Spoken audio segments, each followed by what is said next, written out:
Alright. I've just been chilling in the park. Whole time, just chilling in the park. But I might be dipping on this John. It's getting a little cold. It's getting a little chilly. So, I think, I'ma just call it a day. Yeah, walking back up. I'm finna go home, finna get fried on that bitch. Fried on that Johnski. Is that a joint or a cigarette? Hold on. I'm tired, my bad. I'm like trying to scope out the vibes. But yeah, no, I'm heading back. I'm in Rittenhouse right now. Headed back. I'm gonna slide to the Healthy Picks so we can get our sandwich. I said sandwich. Well, I am hungry. It's 12 p.m. If there's food at home, I don't even know what it is, because, bruh, I don't even remember the last time I opened the fridge to go eat something from that joint, you know what I mean? Like, I don't even know, bro. Like, I'm just here solely just here. But yeah, so I'm walking back now. Of course, today's a weird day because, like, it's gonna be my last day. Like, really, I mean, other than my appointments, like, it's really gonna be no reason for me to, like, be around these parts anymore. Like this experience has been beautiful, like, just being a part of downtown and just being a part of that energy. And I'm honestly gonna miss it. That's the one thing about this job that I'm gonna miss is, there's a reason for me. There was always a reason for me to be downtown other than my appointments. Now, not so much. I'm just trying to, like, I don't even know, bro. I'm just here, like, just solely just trying to figure this shit out for myself, and, what's meant for me and all that. And I'm just trying, we gotta take it one day at a time, because I don't know how else to. But man, it's just like, I'm just, I just want to know if, you just want to know if you're going to be okay, and everything has told me that I'm on the right path. Nothing has told me that I wasn't. So as long as I'm aligning with my soul, and I'm really, like, making an effort to align with her and all of this, like, bro, like, I don't care about anything else. Like, as long as my soul is good and she's plentiful, like, I'm gonna be plentiful. Now, it's not to say a nigga trying to be poor, but, like, I'm just saying, and my soul will never do that, because I know my soul. My soul, she loves expensive things. So I know she putting me on the path to be able to afford those expensive things, because if I was meant to be poor, I'd have poor hobbies. But everything that I do, it always costs a lot. It always costs. I'm not interested in, like, inexpensive hobbies. Like, for some reason, all the hobbies that I like to do is gonna cost a penny.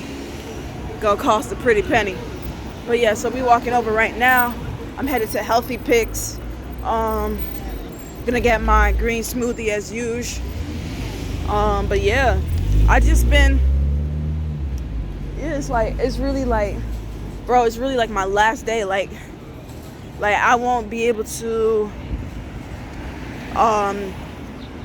just have that same, like, like, okay, when I was working at KPMG, I was so like, oh my god, I'm working at KPMG, I'm like such a baddie, like, look at me, I work for the Big Four, I'm this huge, yeah, and it did get into my head, but then they didn't get me for a full-time gig, and so that notoriety, it drenched down. So I didn't get that, and I've been sad. But now look, fast forward, I'm working at M&T Bank. Yeah, I work for M&T Bank. I'm an accountant. And guess what? That shit got snatched from me. And so now I think it's just a level of identity, and the fact that your identity can be snatched by somebody else. I realize, as I'm speaking, like, I've given other people my life, and I've given them the ability to change and decide what my identity is at any given moment. Oh, I am an accountant at M&T Bank. That is my identity, and I go in 3 days a week and this, that, and the third, and this is just who I am. I've created an identity based off of a corporation that has nothing to do with who I am. I have no connections to M&T Bank other than being an employee. What is an employee? Somebody that's fireable.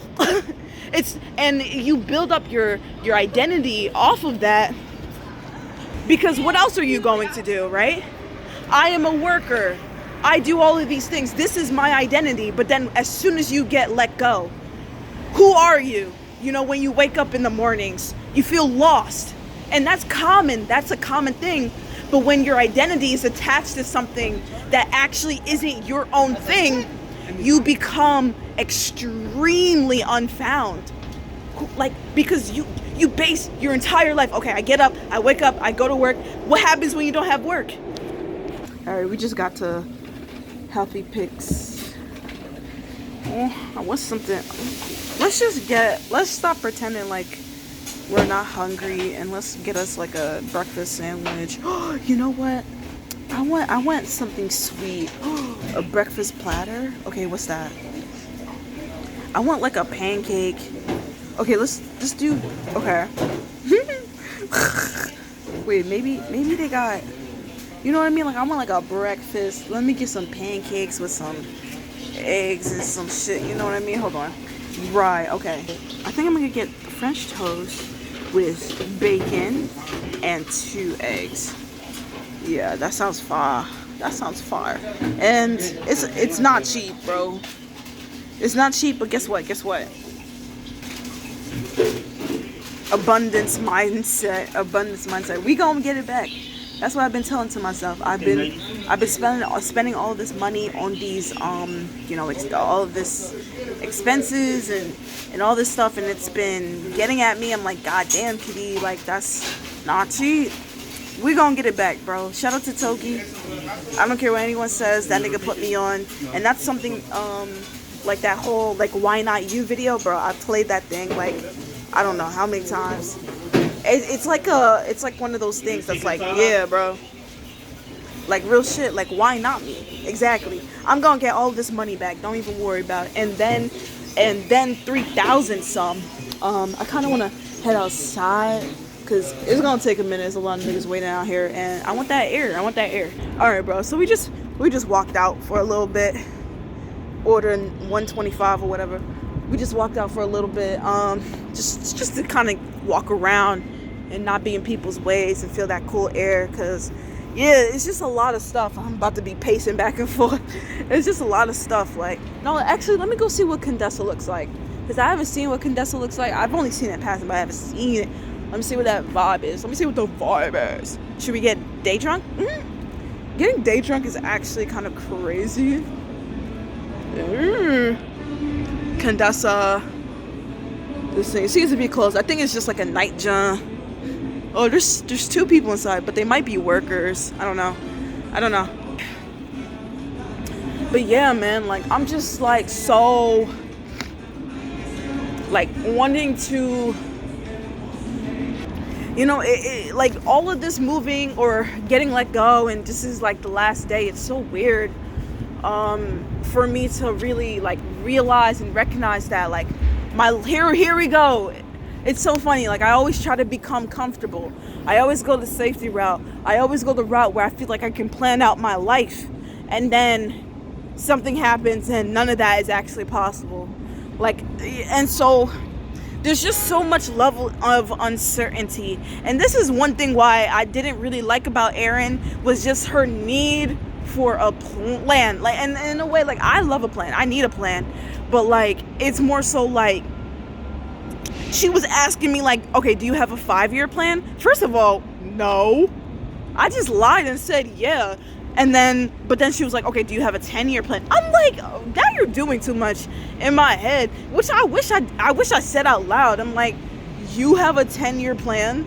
That is like the dumbest thing I've ever fucking heard about. Who the fuck would have a 10-year plan? Because 10 years ago, I'd never be able to plan this. What the fuck? 10-year plan.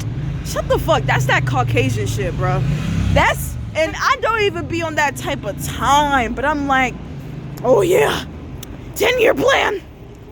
I know exactly what's going to happen to a fucking T. Lord Jesus fucking Christ. I know y'all have y'all satanic rituals where you're able to like do more things because you're getting help from the fucking devil himself. But no, planning your fucking life 10 years ahead, man, go suck a dick. What the fuck are you talking about, dog? Anyway, but it's like shit, situations like that. Like for me, like I love a plan. I don't really like uncertainty, but at the same time, it's like, bro, like I'm realizing the niggas that make the most money is the niggas that did the shit that was the most uncertain, high risk, high reward, bro. And you know, that's something that trading has been teaching me is, you know, to just deal with the uncertainty. Like, bro, like October, like we mid-October or a little bit past mid-October, and bro, like I'm losing like a motherfucker in October, bro. It's like the worst losing month I ever had, like for real. But I'm talking to chat, I'm talking to everything, and everybody's like, you're doing the right thing. This is exactly what you need to be doing. Because I be saying to myself, like, bro, I'm gonna keep it about today. I didn't even have to really practice for real. Like, I still want to, and I still am for sure. But today, I just kind of woke up, and I was just like, let's just see what the fuck is going on. Like, it wasn't like I was, of course, like I read my journal, which I'm so grateful that I did. But it was just more so like, bro, let's just see. Like you ever just lose so much that you get to a point where you feel defeated, where you're still there, but you're not trying nearly as hard as before because you don't even expect to win? That was my vibe today, and guess what? We won the trade. I felt good because it's like, oh my God, I won a trade, but it wasn't like anything, bro. Like, it was just kind of like, And I think that is how it's supposed to be. Let me go check on my food real quick. All right, we still waiting on that. But yeah, like, bro, like, I'm pretty sure this is how it's supposed to be. And I've been losing so much, and I've been talking about it and documenting it in all of these videos. But like, the one thing that I'm so happy about underneath all of the losses is that I am literally not losing more than $200 in a day. And bro, there's so many times when that has never been the case. If I was the same Khadi, bro, I probably would have tilted twice. Like this, I'm telling you, bro, like shit, I don't know what's happening, bro, but I'm getting better, bro. And I've said this before, but I mean it now. And it really started from me journaling, bro. Like, oh my God, bro. Like, I prevented a loss today. Let me tell you something. I prevented a loss solely because I wrote down the experience that I had twice. I wrote it down, and early today, before I started my day, I went back and read my journal entries, and it was clear in my mind. So today, when I saw a setup, I saw it, I put the entry down because I was like, yeah, this is something that we would take. I aligned with it. In that moment when I had the entry, I then started to remember my journal entry, and I was like, wait a minute, this situation is eerily familiar to the thing that I was warning myself not to do again. And so when I remembered about that shit, I looked back at the trade and I started to get iffy about the jump. I started to get iffy. And I was like, nah, you know what? I'm going to cancel that. So I took away the trade. This was after I won that first trade. I took away the trade. And then I was saying to myself, nah, I'm going to chalk it. Bruh, I'm telling you, dog. It literally, I saw the jump come down, getting closer to my zone. And I was like, bro, watch this jump. Tap my zone and then hit TP, thinking because like I'm not in it, so like of course it probably go like how. So anyway, The John gets into my shit, right? It taps into the entry that would have been there if I still had the trade on. And then it stops you out. And then after it stopped you out, by one tick, it went away and literally like hit TP. It stopped you out by a tick and then hit TP, and I just was like, oh, like you watch the other video, you'll see it. I see it in the video. I had that shit recorded, and it just blew my fucking mind. Like it be those moments where it's like, oh, I see why journaling is so fucking important now. That was like the main thing, bro. And then practicing to lose, like, oh my god, bro, that was like the main shit that helped me. But yeah, this video is getting kind of long, so I'm gonna just call it here. I'm gonna check on my shit, and yeah, don't forget to like, comment, subscribe, and I'll see you on the next one, bro.